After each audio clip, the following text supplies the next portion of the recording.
Hello everyone, स्वागत है आपका हमारी इस नई वीडियो में जिसमें हम DECE 3 के मोस्ट इम्पोर्टेंट MCQs देखेंगे। सबसे पहले प्रश्न है, बच्चे के विकास की स्वस्थ नींव रखने के लिए क्या आवश्यक है? तो इसका आंसर होगा मातृ सेवा में सुधार, स्तनपान कराना, वृद्धि अनुवीक्षण, उपयुक्त सभी। तो इसका आंसर होगा उपयुक्त सभी। नेक्स्ट क्वेश्चन है, जीवन के कौन से वर्ष विकास की निर्णायक अवधि होती है? तो बच्चे के जन्म से 6 वर्ष जो है निर्णायक अवधि होती है विकास की। नेक्स्ट क्वेश्चन है, ECC कार्यक्रम के दौरान बच्चे में दूसरों के साथ सद्भावना पैदा करने में कौन सा कारक सम्मिलित नहीं है? दूसरे के साथ सद्भावना पैदा करने में सामूहिक क्रियाकलाप, मिल बांट कर खेलना, अपनी बारी की प्रतीक्षा न करना, दूसरों के साथ मिलकर काम करना। तो इसका आंसर होगा अपनी बारी की प्रतीक्षा न करना। इसमें ध्यान रखना है कि जो नेगेटिव आंसर होगा ना वही इसका लगभग क्वेश्चनों के वही आंसर होंगे। नेक्स्ट क्वेश्चन है, बाल विकास के क्षेत्र में हुए वैज्ञानिक अनुसंधान के निष्कर्ष से क्या तथ्य उभर कर आए हैं? तो प्रारंभिक वर्षों में बौद्धिक स्तर में तेजी से विकास, व्यक्तित्व विकास तेजी से होता है, सामाजिक व्यवहार में तेजी से विकास होता है। तो इसका आंसर होगा उपयुक्त सभी। नेक्स्ट क्वेश्चन है, शिक्षा का मूल उद्देश्य है पढ़ना, लिखना, गणित सीखना, उपयुक्त सभी। तो शिक्षा का सभी उद्देश्य है उपयुक्त सभी। नेक्स्ट क्वेश्चन है, विकास में कौन से कारक बाधा नहीं डालते? प्रेरण की कमी, अस्वस्थ स्थितियाँ, स्वास्थ्य देखभाल, काम करने की शोषक स्थितियाँ। तो ये तीनों नेगेटिव आंसर है। तो इसका आंसर होगा स्वास्थ्य देखभाल। नेक्स्ट क्वेश्चन है, ECC के कार्यक्रम के संदर्भ में असत्य कथन है। शिशुओं को समग्र देखभाल दी जाए, ECC कार्यक्रम का स्वरूप संकुचित होना चाहिए, लचीली व बाल केंद्रित शिक्षा, शिक्षा खेल के माध्यम से क्रिया आधारित होना। तो इसका आंसर होगा कि ECC कार्यक्रम का स्वरूप संकुचित होना चाहिए। ये गलत कथन है। Next, Nepal project anti point परियोजना के संदर्भ में कौन सा कथन असत्य है? तो स्त्रियों को आर्थिक गतिविधियां भाग लेने का समय देता है, स्त्रियां छोटे समूहों में बंट जाती है, सभी माताओं के प्रशिक्षण नहीं दिया जाता, प्रत्येक स्त्री घर पर बच्चों की देखभाल करती है। तो नेपाल प्रोजेक्ट एंटी पॉइंट परियोजना का इसका कथन गलत क्या है कि सभी माताओं को प्रशिक्षण नहीं दिया जाता। ये क्या है? गलत कथन है। अब आगे बात करेंगे हम कि जो वैज्ञानिक हुए हैं शिक्षाविद, उसमें से किस प्रकार के प्रश्न आते हैं। तो इसमें कोमेनियस और रूसो। तो जोहान एमोस कोमेनियस का जन्म कहाँ हुआ? तो चेकोस्लोवाकिया। याद रखना है कि जो कोमेनियस है वैज्ञानिक, उसका जन्म कहाँ हुआ? चेकोस्लोवाकिया। किया से याद रख लेना, कोमेनियस का जन्म हुआ चेकोस्लोवाकिया। फिर नेक्स्ट क्वेश्चन है, द ग्रेट डायडेक्टिक पुस्तक किसने लिखी? तो इसे कोमेनियस ने। कोमेनियस की बुक का क्या नाम है? The great didactic. ठीक है। नेक्स्ट क्वेश्चन है, कोमेनियस ने शेष अवस्था के वर्गीकरण में कितनी आयु बताई है? 0 से 6 वर्ष शेष अवस्था का वर्गीकरण किया था, तब 0 से 6 वर्ष।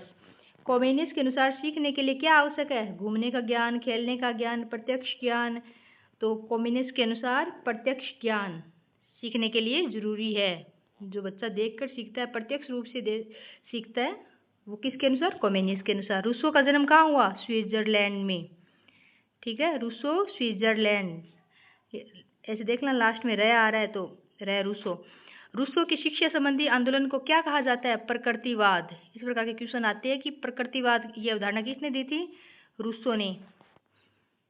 कि प्रकृति, ऐसे याद करना कि रूसना, तो किस में रूसते हैं? प्रकृति में रूसते हैं। तो रूसो प्रकृतिवाद।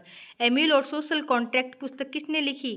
तो रूसो ने। एमिल और सोशल कॉन्ट्रैक्ट। तो सोशल किस में होते हैं? प्रकृति में होते हैं। तो ये बुक किसने लिखी? रूसो ने। रूसो ने सीखने के लिए किसकी अनिवार्यता पर बल दिया? खेल, भ्रमण, जिज्ञासा। तो इसका आंसर होगा खेल। रूसो ने कि रूसते हैं तो खेल के द्वारा ही बनाया जा सकता है बच्चे को। ऐसे याद रखना कि रूसो किस पे बल देता है? खेल के ऊपर बल देता है। फिर नेक्स्ट है, पेस्टोलॉजी और फ्रोबेल के बारे में पढ़ेंगे हम। जॉन हेनरीज पेस्टोलॉजी का जन्म कहाँ हुआ? इसका भी स्विट्जरलैंड के अंदर। रूसो का भी स्विट्जरलैंड के अंदर और पेस्टोलॉजी का भी स्विट्जरलैंड के अंदर। गटर टीचर्स द चिल्ड्रन नामक नियमावली किसने लिखी? पेस्टोलॉजी ने। नेक्स्ट है पेस्टोलॉजी के अनुसार शिक्षा का लक्ष्य नहीं है नैतिक, बौद्धिक, शारीरिक, आध्यात्मिक। तो पेस्टोलॉजी के अनुसार आध्यात्मिक नहीं है, नैतिक, बौद्धिक, शारीरिक है।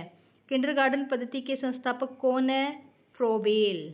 ठीक है, फ्रोबेल। किंडरगार्टन पद्धति की स्थापना किसने की? फ्रोबेल ने की। किंडरगार्टन किस भाषा का शब्द है? तो जर्मन भाषा का शब्द है kindergarten. The education of man नामक पुस्तक किसने लिखी? फ्रोबेल ने लिखी। बच्चों के मस्तिष्क को एक जीवित खंड के रूप में देखा जाए, यह कथन किसका है? फ्रोबेल का। किंडरगार्टन में गिफ्ट किसे कहा गया है? ज्यामितीय पैटर्न को। मॉडलिंग, सिलाई, ड्राइंग, तो इसका आंसर होगा ज्यामितीय पैटर्न को किंडरगार्टन में गिफ्ट कहा गया है। अब मारिया मोंटेसरी की बात करते हैं कि मारिया मोंटेसरी का जन्म कहाँ हुआ? इटली में। Maria Montessori, Italy. और छोटे बच्चों के स्कूल को बाल सदन का नाम किसने दिया? तो मारिया मोंटेसरी ने छोटे बच्चे को स्कूल को किसका नाम दिया? बाल सदन का। निम्न में से किसने अध्यापिका के स्थान पर निर्देशिका शब्द का प्रयोग किया? मारिया मोंटेसरी ने। अध्यापिका की जगह निर्देशिका का प्रयोग मारिया मोंटेसरी ने किया।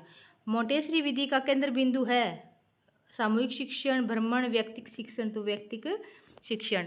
निर्देशिका में क्या गुण नहीं होना चाहिए? नैतिक सतर्कता, धैर्य, असतर्कता। किसने है? तो ये असतर्कता।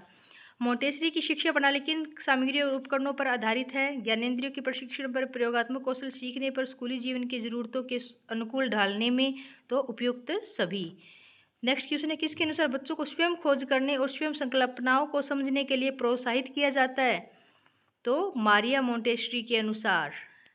ठीक है, बच्चों को स्वयं खोज करने, इसीलिए तो इसको व्यक्तिगत शिक्षण इसका केंद्र बिंदु है कि बच्चा जो है वो स्वयं ही खोज करता है, स्वयं संकल्पनाओं को समझने की कोशिश करता है। और मारिया मोंटेसरी द्वारा प्रकाशित पुस्तक है the discovery of the child, education for a new world, the secret of childhood, सभी है। नेक्स्ट बात करेंगे हम टैगोर, गांधी जी अन्य की, जिसमें शांति निकेतन स्कूल मुख्य रूप से था बंगाली स्कूल। ठीक है, बंगाली स्कूल है वो शांति निकेतन स्कूल। रविंद्रनाथ टैगोर ने शिक्षण की कितनी विधियों पर बल दिया? 3। ठीक है, टैगोर जैसे 3 अक्षर आते हैं तो इसे याद रख लेना कि 3 विधियों पर। बेसिक शिक्षा का सैद्धांतिक आधार किसने प्रस्तुत किया? महात्मा गांधी ने बेसिक शिक्षा का सैद्धांतिक आधार प्रस्तुत किया। गांधी के पूर्व बुनियादी स्कूल को कितने अवस्थाओं में बांटा गया है? 4 अवस्थाओं में। पूर्व बुनियादी स्कूल को गांधी जी के अनुसार 4 अवस्थाओं में बांटा गया है। गांधी जी के पूर्व बुनियादी स्कूल में द्वितीय अवस्था की आयु क्या है? जन्म से 2.5 वर्ष। ठीक है, पूर्व बुनियादी स्कूल में द्वितीय अवस्था की आयु क्या है? जन्म से 2.5 वर्ष। पहली अवस्था तो ये हो गई गर्भधारण से जन्म तक, दूसरी हो गई 2.5 से 4 वर्ष, वो दूसरी होगी जन्म से 2.5 वर्ष, तीसरी होगी 2.5 वर्ष से 4 वर्ष, और चौथी होगी 4 से 7 वर्ष। ठीक है, तो इसका आंसर होगा दूसरी अवस्था जन्म से 2.5 वर्ष। गांधी जी के पूर्व बुनियादी स्कूल की चतुर्थ अवस्था की आयु क्या है? 4 से 7 वर्ष की। नेक्स्ट है शिशु विहार नामक केंद्र किसने प्रारंभ किया? ताराबाई मोदक ने। शिशु विहार मोदक, ताराबाई मोदक ने। शिक्षण पत्रिका नामक पत्रिका का संपादन किसने किया? अनुताई वाघ ने। शिक्षण पत्रिका का संपादन किसने किया? अनुताई वाघ ने। नेक्स्ट क्वेश्चन है विशेष आवश्यकता वाले बच्चे। विशेष आवश्यकता वाले बालक कहा जाता है जिनकी नज़र कमजोर हो, सुनने की समस्या हो, जिन्हें सामान्य रूप से चलने फिरने में संभव न हो। उपयुक्त सभी। तो इसका आंसर होगा उपयुक्त सभी। नेक्स्ट है क्षति से अभिप्राय है एक बीमार अथवा दोषपूर्ण ऊतक, शरीर अथवा अंग के किसी भाग का न होना, परिवेश में सामंजस्य स्थापित करने में समस्या। उपयुक्त सभी। तो इसका आंसर होगा उपयुक्त सभी। शरीर तथा अंग के किसी भाग का न होना क्या कहलाता है? अपंगता। संप्रेषण का सटीक अर्थ है केवल लिखना, दूसरों को समझाना व स्वयं को समझा पाना, संकेतों का प्रयोग करना, तेज पढ़ना। संप्रेषण यानी कि दूसरों को समझाना या स्वयं को समझा पाना आंसर होगा इसका। नेक्स्ट है रुक रुक कर हकलाकर बोलने वाले बच्चे महसूस करते हैं बिल्कुल सामान्य संप्रेषक होते हैं। संप्रेषण में कठिनाई महसूस करते, बोलना नहीं चाहते, तेज बोलते, तो संप्रेषण में कठिनाई महसूस करते हैं। कॉर्निया के सूख जाने के कारण दृष्टि का खो जाना किसका उदाहरण है? अपंगता का। दृष्टि का खो जाना। किस स्थिति में अपंग बालिका के लिए अपंगता स्वीकार करना अधिक कठिन होता है? जब वह जन्म से अपंग हो, जब वह अपंगता बहुत हल्की हो, जब अपंगता कुछ वर्ष बाद आए, जब अपंगता विद्यालय में आ जाए। तो अपंगता स्वीकार करना कठिन कब होता है? जब अपंगता कुछ वर्ष बाद आए। बच्चों को दूसरों से छुपाना समाज को क्या संदेश प्रसारित करता है? बच्चा बहुत विशेष है, बच्चा सामान्य है, बच्चा सामान्य नहीं है, दूसरे जैसा नहीं है। तो बच्चे को दूसरों से छुपाना समाज को ये संदेश प्रसारित करता है। इसका आंसर होगा 3 नंबर, बच्चा सामान्य नहीं है और दूसरों जैसा नहीं है। नेक्स्ट हम बात करेंगे अपंगता के प्रकार और गलत अवधारणाओं की, जिसमें बात करते हैं कि निम्न में से कौन सा शब्द शारीरिक अपंगता से संबंधित है? Autistic, cerebral palsy, minimal brain defection, learning disability. तो शारीरिक अपंगता क्या है? Cerebral palsy. नेक्स्ट है पाठ के अनुसार लोग अक्सर नेत्रहीन व्यक्ति के बारे में क्या गलत निष्कर्ष निकाल लेते हैं? बहुत बुद्धिमान होते हैं, मूर्ख भी होते हैं, बहुत सुंदर होते हैं, पूरी तरह से स्वतंत्र होते हैं। नेत्रहीन व्यक्ति के बारे में गलत निष्कर्ष ये निकालते हैं कि वे मूर्ख भी होंगे। निम्न में से किस अपंगता का निदान अपेक्ष कुछ आसान माना गया है? नेत्रहीन या बधिरता का आसान माना गया है। बौद्धिक क्षमता में कमी, भाषा संबंधी विकार, सीखने में कठिनाई, इनका आसान नहीं माना है। एक बच्चे को मंद बुद्धि घोषित कर देना जबकि वह केवल अल्प मंद बुद्धि हो, यह किसका उदाहरण है? गलत लेबलिंग का, कि उसके ऊपर गलत लेबल लगा दिया। नेक्स्ट है बच्चे के श्रवण सहायक उपकरण लगाने के बाद क्या परिवर्तन आता है? वह और अधिक अलग हो गया, वह दूसरों के प्रति रुचि दिखाने लगा, वह बोलना भूल गया, वह शांत हो गया। तो श्रवण सहायक उपकरण क्या करता है? वह दूसरों के प्रति रुचि दिखाने लगा। भारत में अपंगता के मुख्य वर्ग कौन कौन से? 4। तो अपंगता के दृष्टि, ठीक है, दृष्टि, वाक श्रवण, गतिशीलता, मंद बुद्धि, ये अपंगता के 4 वर्ग है। नेक्स्ट है विश्व स्वास्थ्य संगठन 1974 की रिपोर्ट के अनुसार विश्व की कितनी प्रतिशत जनसंख्या अपंग पाई गई? 10%। प्रमस्तिष्क पक्षाघात, सेरेब्रल पाल्सी, जो शारीरिक अपंगता से संबंधित है, वाले व्यक्तियों को किस श्रेणी में रखा गया है? गतिशील संबंधी अपंगता, बी सही होगा इसका। नेक्स्ट है नीति, अधिनियम और संस्था की बात करते हैं हम कि भारतीय संविधान का कौन सा अनुच्छेद 41 किसके बारे में प्रावधान करता है? किसके बारे में प्रावधान करता है अनुच्छेद 41? तो कर्म करने, शिक्षा पाने तथा विकलांगता में सहायता। नेक्स्ट है भारतीय पुनर्वास परिषद अधिनियम किस वर्ष पारित हुआ? 1992 को। भारतीय पुनर्वास परिषद अधिनियम 1992 को पारित हुआ। राष्ट्रीय न्यास नेशनल ट्रस्ट किस वर्ष प्रस्तावित हुआ? 1991 को। राष्ट्रीय न्यास अधिनियम का एक प्रमुख लक्ष्य क्या है? अभिभावकों की मृत्यु के बाद बच्चों की देखभाल सुनिश्चित करना, ये राष्ट्रीय न्यास का एक मुख्य लक्ष्य है। व्यापक प्रतिरक्षण कार्यक्रम यूआईपी किस वर्ष प्रारंभ हुआ? 1985 को।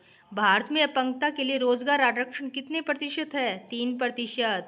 भारत में नेत्रहीनों के लिए पहला विद्यालय कहाँ और कब स्थापित किया गया? अमृतसर में 1887 में। दृष्टिबाधित व्यक्तियों के लिए भारत में कौन सी राष्ट्रीय संस्था स्थापित की गई? देहरादून। नेक्स्ट क्वेश्चन की बात करते हैं कि मानसिक मदता, इसके ऊपर क्वेश्चन है कि गुड अटेंडिंग बिहेवियर का मुख्य उद्देश्य क्या है? गुड अटेंडिंग, माता पिता को डांटना, वार्ताकार को ध्यानपूर्वक सुनना व सहज वातावरण बनाना, ये इसका आंसर होगा। अति गंभीर मनता वाले बच्चे किस पर निर्भर कर रहते हैं? अति गंभीर मनता वाले दूसरों पर पूर्ण रूप से निर्भर रहते हैं। मानसिक मनता किस प्रकार की स्थिति है? अस्थायी बीमारी, जन्म से या बचपन से मौजूद बुद्धि एवं क्षमता की कमी, केवल तनाव से उत्पन्न मानसिक रोग, पूरी तरह से दवा से ठीक हो जाने वाली समस्या।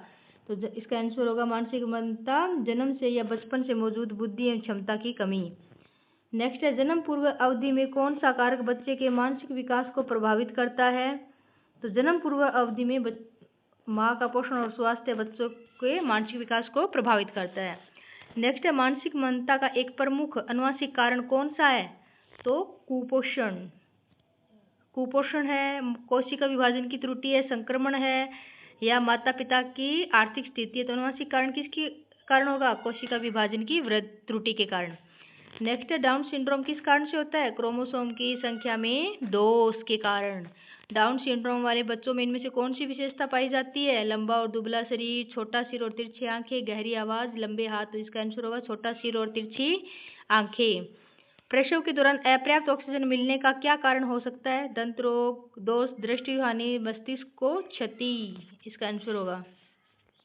नेक्स्ट है विकास के स्तर और व्यवहार। इसमें बच्चों की मानसिक योग्यता के विकास की दर क्या कहलाती है? तो मानसिक आयु। मानसिक रूप से असक्षम बच्चों में किन मानदंडों तक पहुंचने में सामान्य बच्चों की अपेक्षा अधिक समय लगता है? चलना शुरू करने में, खा पाने में, बोलना शुरू करने में, तो इसका आंसर होगा उपयुक्त सभी। जब बच्चे का मानसिक विकास उनकी आयु के अनुसार अपेक्षित विकास से 1/4 से अधिक परंतु आधे से कम हो तो वह क्या कहलाता है? बच्चे का मानसिक विकास उसकी आयु के अनुसार अपेक्षित विकास से 1/4 से अधिक परंतु आधे से जब बच्चे का मानसिक विकास उसकी आयु के अनुसार अपेक्षित विकास से 1/4 से अधिक परंतु आधे से कम हो तो वह अल्प स्तर की मान्यता है। ठीक है, नेक्स्ट क्वेश्चन है, जब बच्चे का मानसिक विकास उसकी आयु के अनुसार अपेक्षित विकास के 1/4 से भी कम हो तो वो गंभीर स्तर की मंदता है। 1/4 से अधिक हो तो वो अल्प स्तर की है, 1/4 से कम हो तो गंभीर स्तर की मंदता है। नेक्स्ट है, सामान्य बच्चा कौन से माह में अपनी गर्दन सीधी रख पाता है? 3 से 5 माह के अंदर वो अपनी गर्दन पे कंट्रोल करने लगता है। नेक्स्ट है, समय से पहले 36 सप्ताह से पहले जन्म होने का परिणाम क्या हो सकता है? वजन सामान्य से अधिक होना, मस्तिष्क में क्षति की संभावना बढ़ जाना, बच्चा जल्दी बोलने लगता है, बच्चा अधिक ऊंचाई वाला होता है, तो इसका आंसर होगा मस्तिष्क में क्षति की संभावना बढ़ जाती है। यानी कि बच्चे का जो जन्म है समय से पहले हो जाता है तो मस्तिष्क में क्षति की संभावना बढ़ जाती है। नेक्स्ट है, जब बच्चे को प्यार दुलार नहीं मिलता हो तो अक्सर क्या करता है? तो ध्यान आकर्षित करने के लिए अनुचित व्यवहार करता है। नेक्स्ट है, बच्चे द्वारा सिर दीवार पर मारना, चीजें फेंकना किसका संकेत है? ध्यान आकर्षित करने का प्रयास।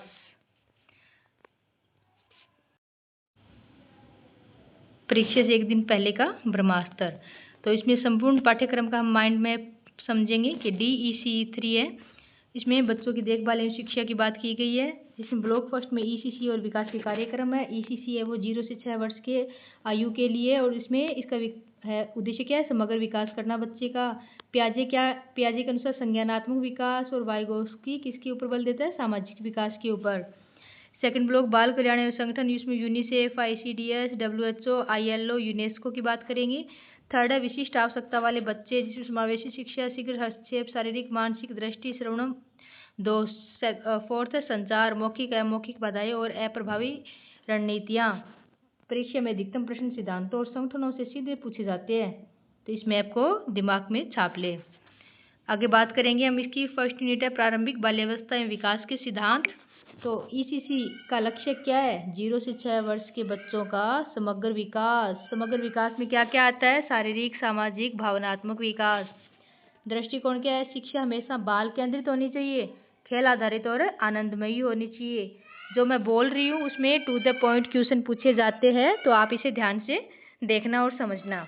मुख्य कारक क्या है इसका? विकास में वंशानुक्रम और वातावरण दोनों की भूमिका होती है। कि क्वेश्चन आता है कि विकास में किसकी भूमिका होती है? वंशानुक्रम और वातावरण दोनों की भूमिका होती है। समाजीकरण, परिवार बच्चे के समाजीकरण की पहली संस्था है। तो क्वेश्चन आता है कि बच्चे के समाजीकरण की पहली संस्था क्या है? तो परिवार है। नेक्स्ट अधिकार, राइट टू एजुकेशन, RTE, प्रारंभिक शिक्षा तक पहुंच सुनिश्चित करना ECC का लक्ष्य उद्देश्य है। तो ECC के बारे में हम क्वेश्चन पे बात करेंगे कि ECC का लक्ष्य क्या है? 0 से 6 आयु वर्ष के बच्चों का समग्र विकास करना, बाल केंद्रित शिक्षा देना, वंशानुक्रम और वातावरण दोनों की भूमिका होती है विकास के अंदर, और समाजीकरण की पहली संस्था परिवार होती है। RTE, प्रारंभिक शिक्षा तक पहुंच सुनिश्चित करना। बात करेंगे हम संज्ञानात्मक सिद्धांत की। संज्ञानात्मक विकास का सिद्धांत किसने दिया? जीन पियाजे ने दिया, जिसके अनुसार वातावरण के साथ सक्रिय अंतःक्रिया विकास चरणों में होता है। नेक्स्ट है सामाजिक अधिगम सिद्धांत, किसने दिया? लेव वाइगोस्की ने। सामाजिक अधिगम सिद्धांत, जिसके अनुसार सामाजिक अंतःक्रिया ZPD, निकटवर्ती विकास क्षेत्र। नेक्स्ट है व्यवहारवादी सिद्धांत, किसने दिया? BF स्किनर ने। उद्दीपन प्रतिक्रिया, प्रोत्साहन व अनुबंधन, ये इसके की पॉइंट है। मनोविश्लेषणात्मक सिद्धांत किसने दिया? एरिक एडिसन ने या सिगमंड फ्रायड ने, जिसका मुख्य बिंदु क्या है? भावनात्मक विकास। अब पियाजे का ज्ञान संज्ञानात्मक, वाइगोस्की का समाज, याद रखना ठीक है। पियाजे का तो ज्ञान है संज्ञानात्मक, और वाइगोस्की का क्या है? समाज है। और BF स्किनर का क्या है? व्यवहार है। और एरिक्सन और फ्रायड का मनोविश्लेषणात्मक है। ठीक है। संज्ञानात्मक में तो बच्चा क्या करेगा? वातावरण के साथ अंतःक्रिया करेगा। सामाजिक अधिगम में वो क्या करेगा? सामाजिक अंतःक्रिया करेगा। ZPD इसी का मुख्य बिंदु है। और व्यवहारवादी है तो उद्दीपन प्रतिक्रिया करेगा, प्रोत्साहन व अनुबंधन करेगा। मनोविश्लेषणात्मक है तो एरिक एडिशन, इसमें भावनात्मक विकास की बात करेंगे हम। अब क्वेश्चन देखते हैं इसके कि निकटवर्ती विकास क्षेत्र ZPD की अवधारणा किसने दी? लेव वाइगोस्की ने। ZPD zone of proximal development, सामाजिक अंतःक्रिया के माध्यम से सीखने का सिद्धांत है, वो वाइगोस्की द्वारा दिया गया। याद रखना, ठीक है, लेव वाइगोस्की, ZPD, सामाजिक अंतःक्रिया। ACC कार्यक्रमों में किस दृष्टिकोण का पालन किया गया है? बाल केंद्रित दृष्टिकोण का। बच्चों की विभिन्नताओं और क्षमता को ध्यान में रखकर शिक्षा दी जाती है, इसलिए यह बाल केंद्रित होती है। पियाजे के अनुसार बच्चे सबसे अच्छा कैसे सीखते हैं? वातावरण के साथ अंतःक्रिया के द्वारा। पियाजे का संज्ञानात्मक सिद्धांत मानता है कि बच्चे सक्रिय शिक्षार्थी होते हैं जो वातावरण से सीखते हैं। नेक्स्ट 3rd यूनिट की बात करेंगे, जिसमें आती है यूनिसेफ। स्तर है इसका अंतर्राष्ट्रीय।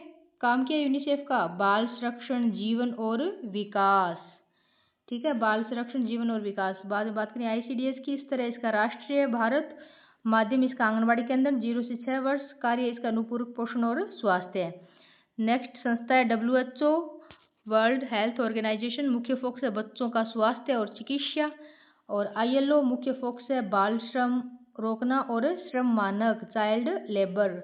बाल श्रम रोकना और श्रम मानक, ILO। LL लेबर, याद रखना, बाल श्रम। यूनेस्को, तो मुख्य फोकस किसके ऊपर है? शिक्षा, विज्ञान और संस्कृति।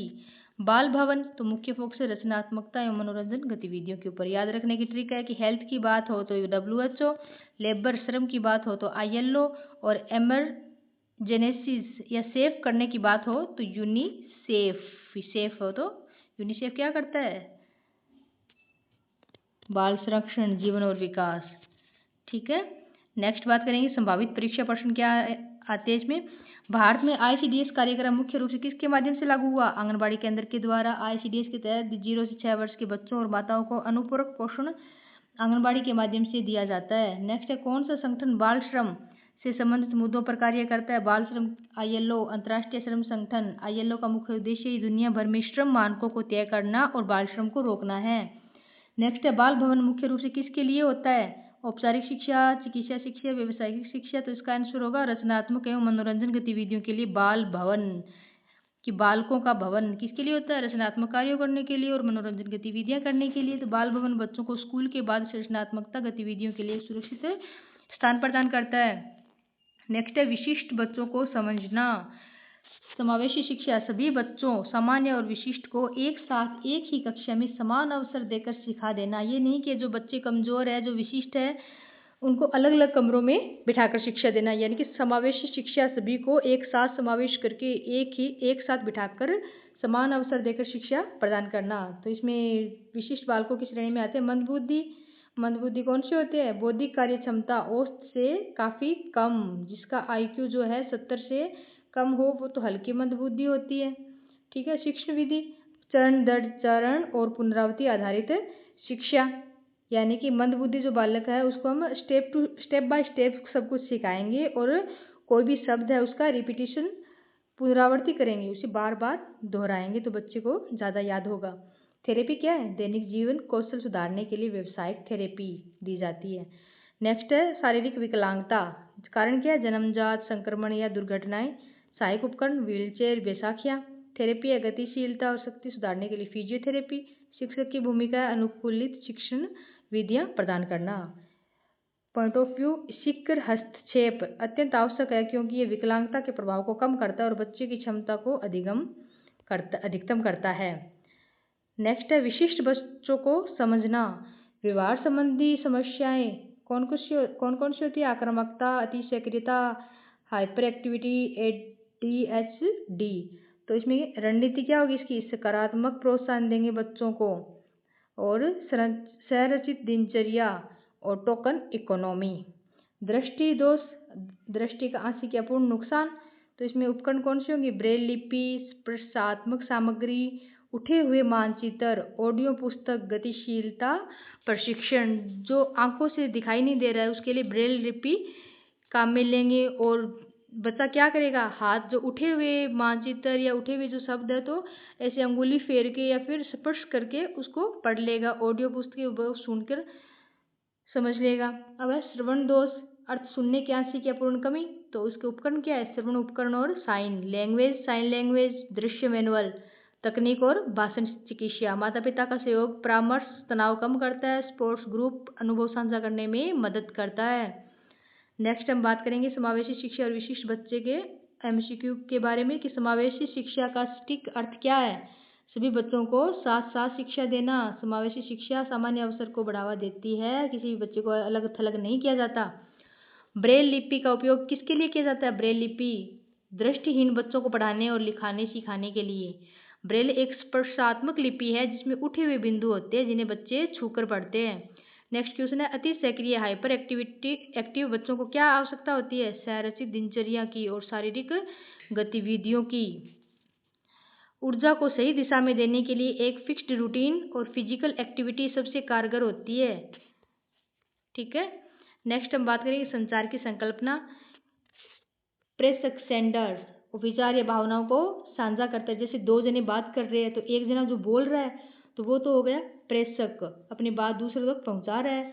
तो बीच में फिर क्या होगा, जो विचार या भावना है वो क्या कर रहा है, साझा कर रहा है। फिर दूसरा जो व्यक्ति है वो प्राप्त करता हो गया, वो उसकी बात को ध्यान से सुन रहा है, प्राप्त कर रहा है, फिर वो उसकी बात को ध्यानपूर्वक सुनकर अपनी प्रतिक्रिया देगा। फीडबैक से ही संचार सफल माना जाता है। फीडबैक प्रतिक्रिया के ऊपर ही संचार डिपेंड करता है। अब संचार के प्रकार, मौखिक, मौखिक क्या होता है, वर्बल बोलना और सुनना। ठीक है, ये हो गया मौखिक। अमौखिक नॉन वर्बल इशारे, चेहरे के हाव भाव, शारीरिक भाषा, ये मौखिक संचार को मजबूत करता है। लिखित दस्तावेजीकरण के लिए सर्वोत्तम है। लिखित संचार, दृश्य संचार, चार्ट, चित्र, प्रदर्शन विधि। अब नेक्स्ट है प्रभावी रणनीतियां एवं बाधाएं। रणनीतियां कौन कौन सी है, सक्रिय सुनना, संदेश स्पष्ट समझना। ठीक है, सरल भाषा बच्चे द्वारा बेहतर समझ। सरल भाषा बच्चे क्या करते हैं, बेहतर समझते हैं। कहानी सुनाना, कल्पना का विकास होता है। और सक्रिय सुनना मतलब संदेश स्पष्ट रूप से समझ रहा है बच्चा। बाधाएं कौन कौन सी है इसके अंदर, शारीरिक, मनोवैज्ञानिक, भाषा। समाधान क्या करेंगे, स्पष्ट भाषा और सक्रिय सुनना। अब संचार कौशल के ऊपर एमसीक्यू देखेंगे कि अमौखिक संचार में क्या शामिल होता है। बोलना और सुनना तो मौखिक में होता है। ईमेल लिखना लिखने के अंदर आएगा। इशारे और चेहरे के हाव भाव, शारीरिक भाषा इसका आंसर होगा। बिना शब्दों के जो संचार होता है वह अमौखिक होता है और वह ये भावना को व्यक्त करने का सबसे मजबूत तरीका है। संचार सफल माना जाता है जब वक्ता बहुत जोर से बोलता है, संदेश बहुत लंबा होता है, संदेश प्राप्तकर्ता द्वारा सही ढंग से समझा गया हो। तो संचार बिना सही फीडबैक, प्रतिक्रिया या समझ के संचार अधूरा रहता है। प्राप्तकर्ता की समझ ही सफलता का पैमाना है। नेक्स्ट है अमौखिक संकेत का उपयोग किसके लिए किया जाता है, मौखिक संचार को मजबूत करने के लिए। हाथ के इशारे, चेहरे के हाव भाव, मौखिक अमौखिक हमारे बोले के शब्दों को अधिक प्रभावशाली बनाता है। हम देखते हैं कि जो व्यक्ति अपना संप्रेषण करता है तो वो चेहरे के हाव भाव के साथ, बोलने के साथ, अपने हाथों के इशारे, चेहरे का हाव भाव अगर साथ में प्रयोग करता है तो उसका संप्रेषण अधिक प्रभावी माना जाता है। याद रखने की ट्रिक देखेंगे कि पी मतलब प्याजे से मतलब संज्ञानात्मक विकास सिद्धांत, वाइगोस्की का सामाजिक विकास सिद्धांत, स्किनर का व्यवहारवादी सिद्धांत। और डिसेबिलिटी की बात करेंगे हम कि हड्डी मांसपेशी ये किसके द्वारा की जाती है, ठीक फिजियोथेरेपी के द्वारा। बोलना सुनना स्पीच थेरेपी दी जाती है। रोजमर्रा के काम के लिए व्यावसायिक थेरेपी दी जाती है। अब तुक्का लगाने की ट्रिक बता रही हूँ मैं आपको, ध्यान से सुनना कि उपरोक्त सभी विकल्प इग्नू डीसी परीक्षा में अत्यधिक बार सही होता है। असमंजस होने पर उपयुक्त सभी ही चुने। ठीक है, हमेशा उस विकल्प को चुने जो बाल केंद्रित हो। दंड या अलग थलग वाले विकल्प हमेशा गलत होते हैं। ठीक है, तो तुक्का इस प्रकार से मारना जो बाल केंद्रित हो, जो नेगेटिव आंसर नहीं दे रहा हो और जिसमें लगभग उपयुक्त सभी, अगर असमंजस हो तभी ये विकल्प चुने। अब नेक्स्ट क्वेश्चन है कि बच्चे की समाजीकरण की पहली संस्था परिवार। प्रारंभिक वर्षों में भाषा विकास सबसे तेजी से होता है। ईसीसी बच्चों के समग्र विकास पर बल देता है। शारीरिक विकलांगता बच्चों का समेकन तब संभव है जब शारीरिक अनुकूलन उपलब्ध हो। मंद बुद्धि का मुख्य कारण आनुवंशिक और वातावरणीय दोनों हो सकता है, यानी कि वो जन्म से भी मंद बुद्धि हो सकता है और वातावरण के बाद में भी, मतलब वो उसे प्रॉपर संसाधन नहीं मिला हो तब भी वो मंद बुद्धि की श्रेणी में आ जाता है। विशेष बच्चों के व्यवहार को समझने में विभिन्न सिद्धांतों का संयोजन सर्वोत्तम है। माता पिता को परामर्श देना मदद करता है क्योंकि यह तनाव और चिंता को कम करता है। माता पिता को परामर्श देना। प्रारंभिक शिक्षा तक पहुंच सुनिश्चित करने वाला अधिकार, राइट टू एजुकेशन। साथियों के साथ बातचीत, पीयर इंटरेक्शन से सामाजिक और संचार कौशल विकसित होता है। व्यवहार संबंधी समस्याओं वाले बच्चों को संरचित मार्गदर्शन चाहिए होता है। अब महत्वपूर्ण परिभाषा की बात करेंगे हम कि IEP इंडिविजुअल एजुकेशन प्रोग्राम व्यक्तिगत शिक्षा कार्यक्रम इसे शिक्षक और विशेषज्ञ मिलकर तैयार करते हैं।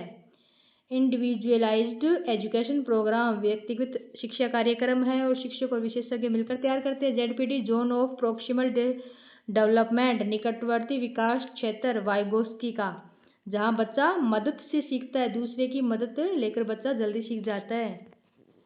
टोकन इकोनॉमी, अच्छे व्यवहार के लिए बच्चों को स्टार या टोकन देना, सकारात्मक प्रोत्साहन देते हैं, उसको बोलते हैं टोकन इकोनॉमी। नेक्स्ट है समावेशी शिक्षा, बिना भेदभाव के सभी बच्चों, दिव्यांग या सामान्य को एक ही कक्षा में पढ़ाना। समग्र शिक्षा, समग्र विकास, शारीरिक, मानसिक, सामाजिक, भावनात्मक विकास एक साथ हो। और पीयर इंटरेक्शन, साथियों के साथ बातचीत। साइन लैंग्वेज, बधिर, सुनने में अक्षम बच्चों के लिए दृश्य मैनुअल तकनीक। फाइन मोटर स्किल, सूक्ष्म मोटर कौशल जिसमें सुधार के लिए व्यावसायिक थेरेपी दी जाती है।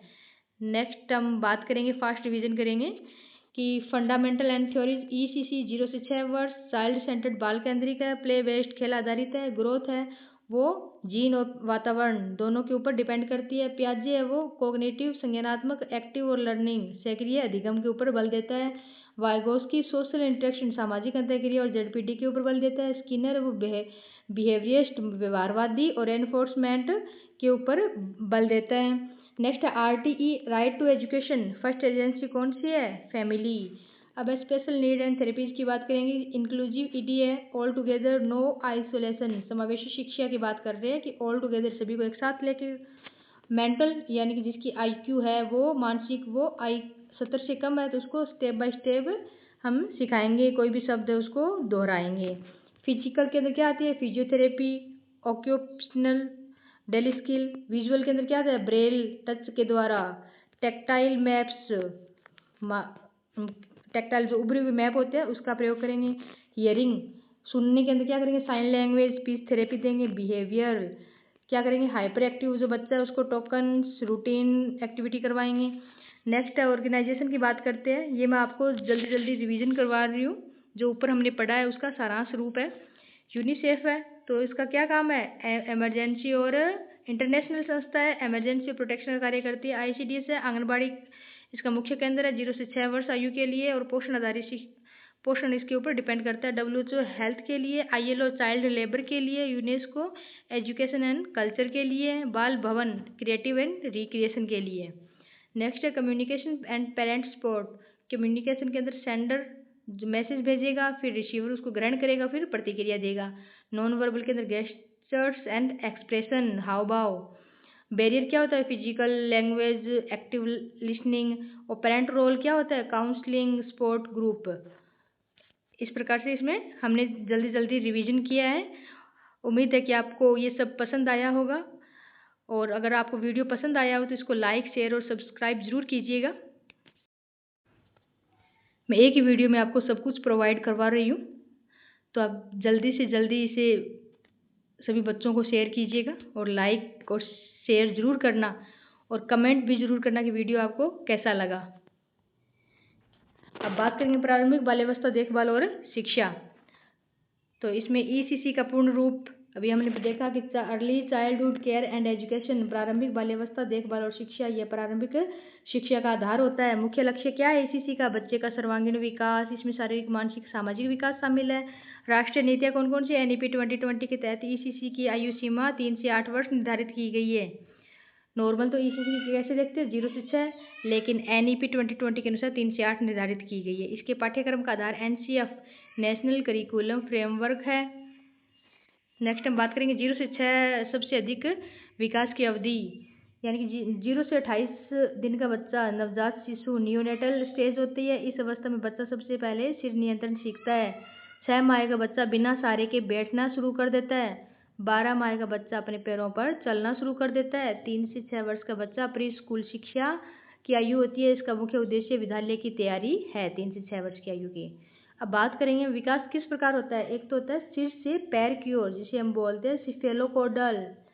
याद रखना सिफेलो सी से स्टार्ट हो रहा है ना, तो सिर से पैर की तरफ। इसमें आपको अलग अलग देंगे कि पैर से सिर की तरफ, सिर से पैर की तरफ। तो सिफेलोकोडल का विकास अर्थ होता है सिर से पैर की तरफ। विकास हमेशा सिर से शुरू होकर पैर की दिशा में बढ़ता है। बाद में सामान्य से विशिष्ट की ओर बच्चा पहले शरीर के बड़े अंगों का उपयोग करता है, फिर स्थूल कौशलों जैसे उंगलियों का उपयोग करता है। फिर नेक्स्ट है विकास एक निरंतर प्रक्रिया है जो जीवन भर चलती है।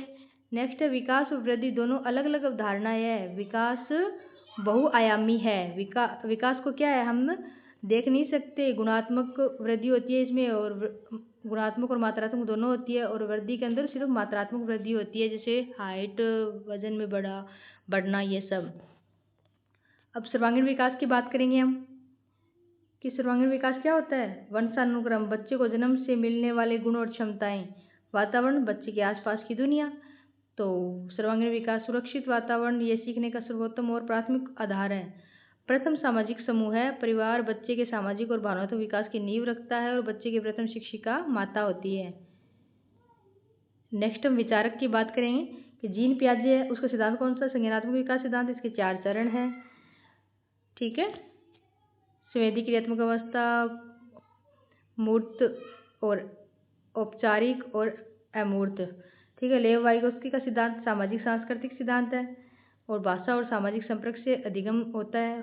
फ्रेडरिक फ्रोबेल किंडरगार्टन प्रणाली और खेल खेल में शिक्षा पर बल देता है। मारिया मोंटेसरी पद्धति है, स्व अधिगम और इंद्रिय प्रशिक्षण के ऊपर बल देती है। पियाजे का संज्ञानात्मक मॉडल है। इसमें 4 अवस्था पियाजे की कौन कौन सी है। संवेदी गत्यात्मक अवस्था 0 से 2 वर्ष की और पूर्व सक्रियात्मक अवस्था 2 से 7 वर्ष की, ठीक है। यह ECC के लिए सबसे महत्वपूर्ण अवस्था है। यह बच्चा प्रतीकों का उपयोग करता है और उसकी भाषा का विकास तेजी से होता है। थर्ड है मूर्त संक्रियात्मक अवस्था 7 से 11 वर्ष। फोर्थ है औपचारिक संक्रियात्मक अवस्था 11+, ठीक है। तो इसमें 4 अवस्था है पियाजे का। 0 से 2 वर्ष संवेदी गत्यात्मक, 2 से 7 वर्ष पूर्व संक्रियात्मक, 7 से 11 मूर्त संक्रियात्मक, 11+ औपचारिक संक्रियात्मक। नेक्स्ट हम बात करेंगे भाषा विकास। संवाद, गीत और चित्र पुस्तकों के माध्यम से कहानी सुनाना बच्चे की कल्पना शक्ति को बढ़ाता है। खेल केवल मनोरंजन नहीं बल्कि प्रारंभिक शिक्षा का सर्वश्रेष्ठ माध्यम और प्राकृतिक गतिविधि है। सामाजिक कौशल, समूह सहभागिता और अनुकरण द्वारा सामाजिक अधिगम। सामाजिक समाज में बच्चा देखकर सीखता है। रचनात्मकता, स्वतंत्र गतिविधियां और प्रोत्साहन रचनात्मकता को बढ़ाते हैं। जिज्ञासा बढ़ाने के लिए बच्चों को प्रश्न पूछने देना चाहिए। नेक्स्ट हम बात करेंगे बाल केंद्रित शिक्षा की। शिक्षा बच्चे की रुचि और आयु पर आधारित होना चाहिए, वो होती है बाल केंद्रित शिक्षा। शिक्षक एक मार्गदर्शक और सहायक होता है, ठीक है। शिक्षक का क्या काम होता है, मार्गदर्शन और सहायक का। अनुशासन हमेशा सकारात्मक होना चाहिए, दंड का कोई स्थान नहीं होना चाहिए। मूल्यांकन कैसे करते हैं हम, एक तो होता है सतत एवं समग्र मूल्यांकन, एक होता है अवलोकन आधारित। तो सतत एवं समग्र मूल्यांकन करते हैं, अवलोकन आधारित करते हैं, परीक्षा या रटने पर आधारित नहीं होना चाहिए ये। अब नेक्स्ट आंगनबाड़ी केंद्र की बात करते हैं कि यह एक सामुदायिक आधारित केंद्र है जो ICDS integrated child development services जिसकी स्थापना 1975 में हुई। इसका उद्देश्य है बाल विकास और विद्यालय पूर्व शिक्षा। और आंगनबाड़ी बैंकिंग जैसी कोई सेवा नहीं दी जाती है। समुदाय से चयन, आंगनबाड़ी कार्यकर्ता का चयन राज्य सरकार द्वारा स्थानीय समुदाय से किया जाता है। पूरक पोषण, स्वास्थ्य और विकास सुनिश्चित करना। नेक्स्ट पोषण की बात करेंगे। पोषण का मुख्य स्रोत संतुलित आहार है, स्वास्थ्य और शारीरिक विकास के लिए अनिवार्य है। सितंबर को पोषण सप्ताह 1 से 7 सितंबर को पोषण सप्ताह के रूप में मनाया जाता है। टीकाकरण का मुख्य उद्देश्य रोगों से सुरक्षा, बच्चे के स्वास्थ्य रिकॉर्ड को टीकाकरण कार्ड के माध्यम से सुरक्षित रखा जाता है। निगरानी के विकास निगरानी के लिए वर्दी चार्ट का उपयोग किया जाता है और स्वास्थ्य जांच नियमित होनी चाहिए। अब समावेशी शिक्षा की बात करें कि सभी बच्चा विशेष आवश्यकता वाले बच्चों सहित को शिक्षा के समान अवसर प्रदान करना। बाल अधिकार क्या है, United Nations convention on the right of the child कब लागू हुआ, 1989 को। UNCRC के 3 मुख्य अधिकार कौन कौन से हैं, संरक्षण, विकास, सहभागिता। और भारत में बाल अधिकारों की जागरूकता के लिए 14 नवंबर को बाल दिवस मनाया जाता है। नेक्स्ट हम बात करेंगे अद्वितीय बालक कौन सा होता है? Unique child. स्वास्थ्य, पूर्ण शारीरिक, मानसिक और सामाजिक कल्याण हो। परिवार, प्रथम विद्यालय और प्रथम शिक्षिका माता होती है बच्चे की। भावनात्मक और नैतिक विकास का आधार होता है परिवार। ACC बालवाड़ी क्या करती है? बाल केंद्रित वातावरण दिया जाता है, खेल आधारित अधिगम करवाते हैं और ICDS द्वारा पूरक पोषण दिया जाता है। नेक्स्ट है समाज और वातावरण। वातावरण सुरक्षित और समावेशित समाज जो सर्वांगीण विकास को सुनिश्चित करता है। ठीक है, अब बात करेंगे उत्कृष्ट। ACC केवल शिक्षा नहीं है, यह स्वास्थ्य, पोषण और खेल का एक एकीकृत मॉडल है जो जीवन भर चलने वाले सीखने की नींव रखता है। मैंने आपको DCE 3 का टोटल रिवीजन करवा दिया है। वीडियो पसंद आए तो लाइक शेयर सब्सक्राइब जरूर कीजिएगा और पसंद आए तो कमेंट में ज़रूर बताना। धन्यवाद।